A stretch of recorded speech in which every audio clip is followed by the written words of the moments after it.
हरे कृष्णा। श्रीमद् भागवतम के तृतीय स्कंद में वर्णना है कैसे आत्मा एक शरीर छोड़कर दूसरा शरीर ग्रहण करता है।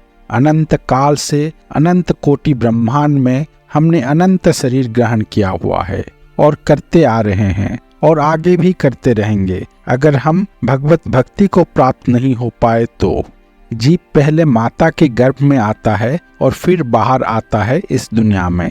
ये जो पूरा प्रक्रिया है इसे भगवान कपिल ने अपने माता देवहूति को विस्तार से बताया है, जो कि भागवतम में दिया हुआ है।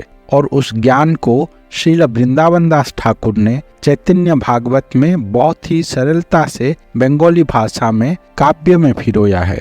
जो हमने गुरुदेव से सुना है वैसे ही हम इस दिव्य ज्ञान को यहाँ पर प्रस्तुत कर रहे हैं, ताकि इसको सुनकर जो श्रद्धालु भक्त हैं वो गुरुदेव की कृपा पाके इस भव बंधन से मुक्त हो सकें। इस जगत के पिता भगवान श्री कृष्ण हैं। सर्वयोनिषु कौन्तेय अहम बीज प्रदा पिता। भगवान ने गीता में कहा है, मैं इस जगत का बीज प्रद पिता हूँ। तो हम सभी जीव भगवान कृष्ण के संतान हैं। अगर कोई अपने पिता का भजन नहीं करता, सेवा नहीं करता, तो वो अपने पिता के पाद पद्म में बहुत बड़ा अपराध करता है। इसीलिए उसको जन्मों जन्मों तक नरक भोगना पड़ता है, क्योंकि उसने अपने पिता का भगवान कृष्ण का भजन नहीं किया है। उस जीव को दंड मिलता है कि उसको अरबों खरबों जन्म, जिसका कोई गिनती भी नहीं कर सकता, उतने जन्म और मातृगर्भ को प्राप्त होता है। और फिर जन्म की पीड़ा, उसके उपरांत फिर मृत्यु का कष्ट। माँ का गर्भ एक बहुत ही पीड़ामय स्थान है। गर्भ के अंदर बहुत कष्ट में शिशु रहता है, बहुत ही ज्यादा कष्ट में। वो दुख और यंत्रणा हमें याद है क्या? नहीं, कुछ याद नहीं, सब कुछ भूल गए।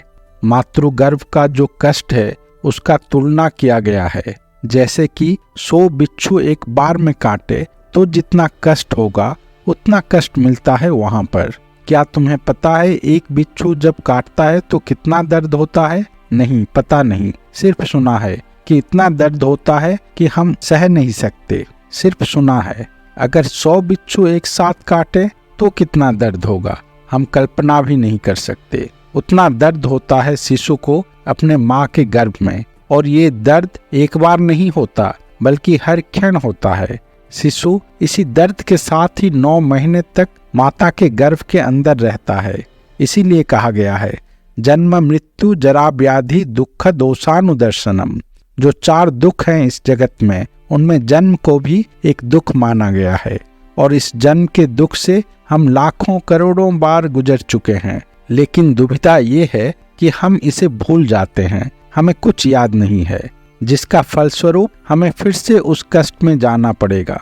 शास्त्र हमें याद दिला देते हैं, फिर से मत जाओ उस मातृगर्भ में, उस विष्ठा और मूत्र से भरे हुए स्थान पर। बार बार हमें वही गर्भवास मिलता है और बार बार मृत्यु और फिर से गर्भवास। मातृगर्भ के अंदर हम असहनीय पीड़ा में रहते हैं। गर्भवती माताओं को खट्टा खाने का मन होता है। जब वो खट्टा खाती हैं तो जो गर्भ में शिशु है, जिसका बहुत कोमल शरीर होता है, उसके शरीर में जलन होता है, बहुत कष्ट होता है उसको। माँ जब जब भी ज्यादा नमकीन, खट्टा और तीखा भोजन करती है तो अंदर गर्भ में स्थित शिशु को बहुत पीड़ा होता है। सिर्फ इतना ही नहीं, गर्भ के अंदर कई सारे कीटाणु होते हैं। वो सब जीव का जो कोमल शरीर है उसको काटते रहते हैं, जिससे उसको असह्य पीड़ा होती है। लेकिन उस छोटे बच्चे का इतना शक्ति नहीं होता कि वो उनको भगा सके।